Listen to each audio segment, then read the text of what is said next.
Hi guys, magandang hapon. Ngayon nga pala ay samahan nyo kami sa pangunguha ng makopa, kina Ate Linlin.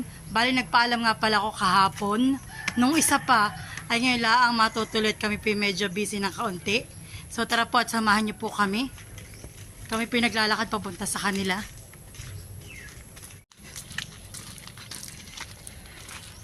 Bali po si Ate Linlin nga pala ay akin ng naging kaibigan simula nung kami lumipat ng street. Malapit lang po ang bahay nila sa highway.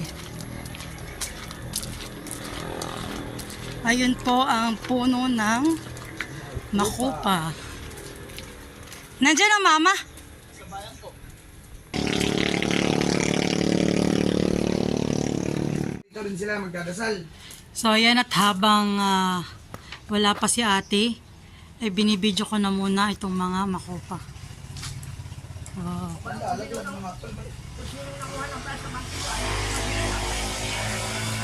Sobrang dami pong bunga.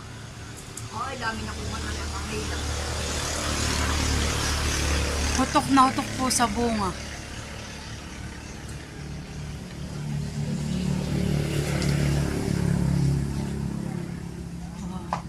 Abot lang po ng kamay ito.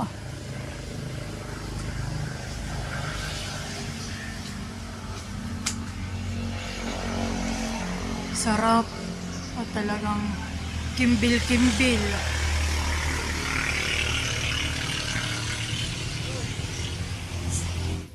At ito naman po ang makopa ni na Tita Aids At Tariboy. at ni na Iyo Tario. Tio Tariog.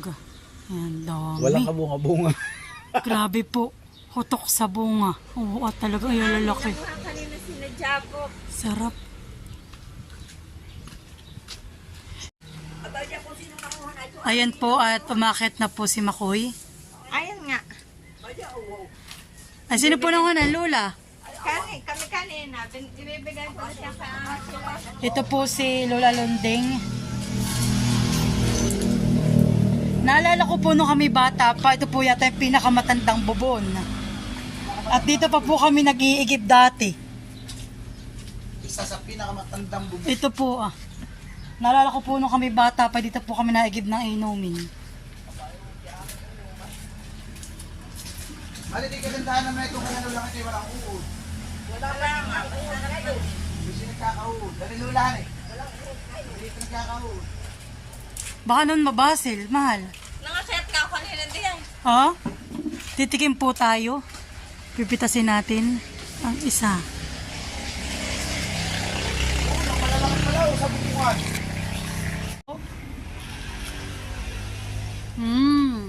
Harap. Masaya. Manamis-namis po. Oo. Yan po sa atin Lenlen. Manunong.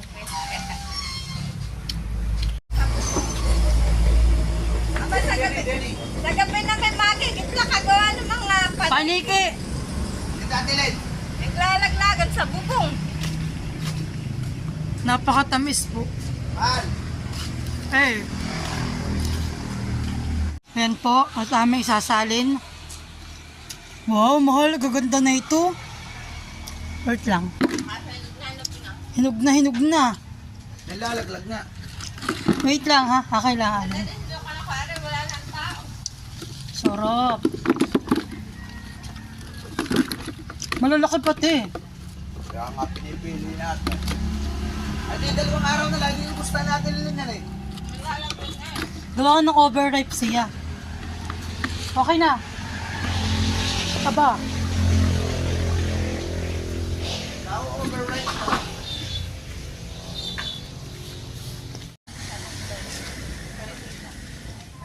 Okay na mahal. Masyado nang madami. Tama na. Ito po pangalawang batch. Okay na ito. Ayos na. Oh. Oo, mahal. Saglit.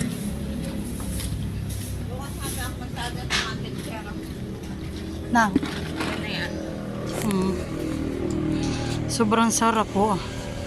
Maming-ming. Tuwan-tuwa may sangang iya. eh. Binali ko.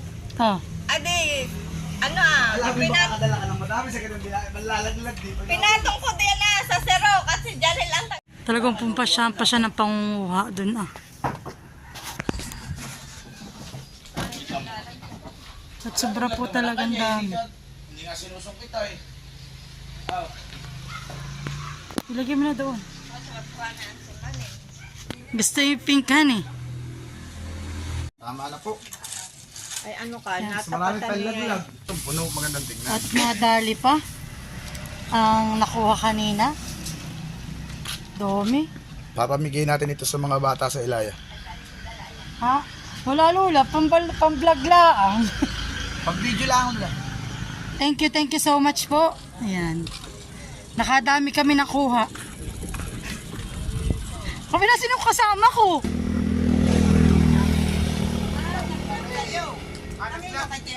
Ha? Hindi din nakatilin eh. At kami po uuwi na. At tapos na kaming manguha. Patingin nga na yung nakakuhang makupa. Oh, dami. Natutuwa ang mga bata. Ayan po, kami po yung pauwi na. Kami po yung nakaisang timbang maliit. Sobrang dami pong bunga. Yan, at bibigyan po namin yung mga bata. Makuha na. Ng makupa. Dalo akin kay Lucas. Okay, tayo dito. Okay.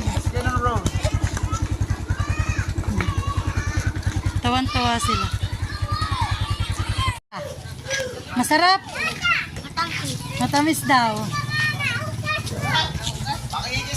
Natin ang pagluluto. Bali, naglagay ako dito ng 500 grams na sugar. Atin na pong bubuksan ng ating gasol. Yan. Sa medium heat lang daw po. Sa medium heat. So, tutunawin po natin ito. Parang ito'y high. High po ata ito. Ito lang yata ang medium heat ah. Yun, ang medium heat. So, ayan. Magtutunaw na tayo ng 500 grams na sugar.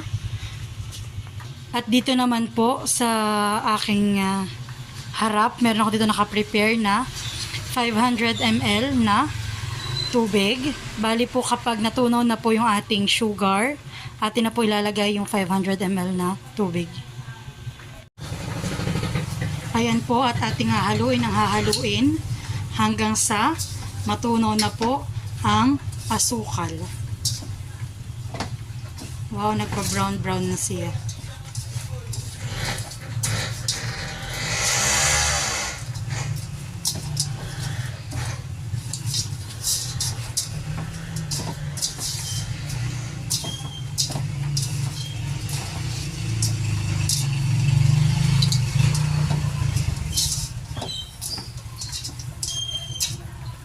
Ayan po, at medyo natutunaw na po ang ating asukal.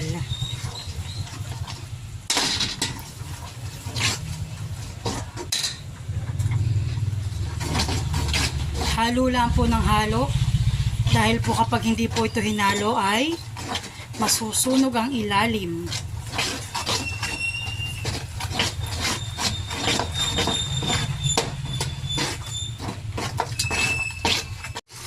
Ayan po, at dahil tunaw na ang ating asukal, maglalagay na po tayo ng, at dahil tunaw na po ang ating asukal, ilalagay na po natin itong ating 500 ml. Bali ito po hatiin ko ng mga 4, dahil kapag inilat ko po ito ay sasabog po dito yung mga tubig sa asukal. Kaya atin na pong unti-unti lang. Sobrang init. Oh. Sobrang init po.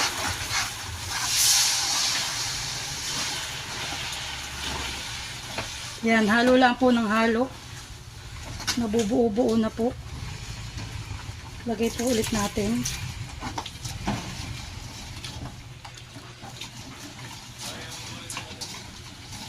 Atin na po ilalahat.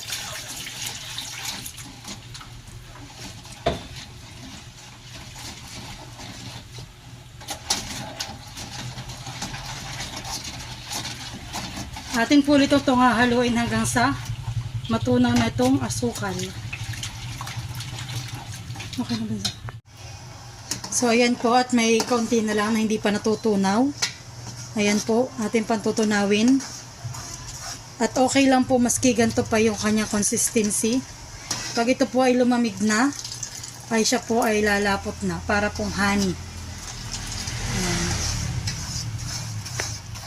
So, ayan po, tunaw na ang ating asukal. Atin na pong papatayin ang ating apoy.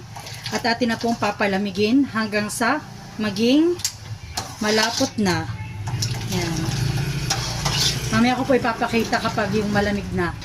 At kung gaano na siya kalapot. Ito na po yung nagawa kong sugar syrup. So, bali malamig na po siya. Ayan. Malapot na po. Pwede nang panlagay sa milk tea at mango shake.